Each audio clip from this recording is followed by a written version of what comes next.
ആരംഭിക്കുന്നു.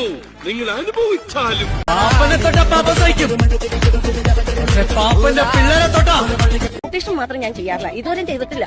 കാരണം ജനിച്ചപ്പോ കാരണന്മാർക്ക് നല്ല ഭംഗിയുണ്ട്. കോലി സിനിമയിൽ അഭിനയിക്കാൻ വിളിച്ചതാ. അന്ന് ഇതുപോലെ തടിയൊന്നും ഇല്ലായിരുന്നു.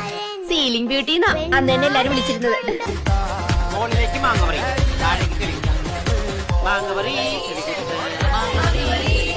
സ്കൂളിൽ പഠിക്കുമ്പോ ഡാൻസിനും പാട്ടിനും ഒക്കെ ഞാൻ മിടുക്കിയായിരുന്നു.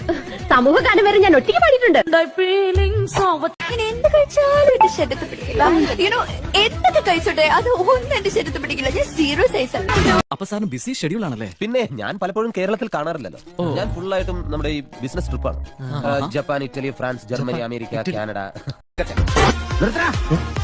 റോഡിലൂടെയാണാടാ സൈക്കിൾ ഓടിക്കുന്നത്. ഒരു കൊലക്കേസ് കഴിഞ്ഞ് ഇറങ്ങിയുള്ളൂ, വെറുതെ എന്നെ വീണ്ടും ജയിലിൽ കയറ്റിക്കരുത്. ഞാൻ ആലോചിക്കരുത്, ദൈവം നമുക്ക് ഇത്രയോ സൗന്ദര്യം വാരിക്കോൽ തന്നെ എന്തിനാണെന്ന്. ഇറങ്ങിയാ പിന്നെ ഇടത്തോട്ടും വലത്തോട്ടും നോക്കുന്ന പ്രശ്നമേ ഇല്ല. വീട്, type writing institute, type writing institute, വീട്. ഈശ്വരാ, പാവത്തുങ്ങൾക്ക് ഇങ്ങനെ സൗന്ദര്യം തരല്ലേ.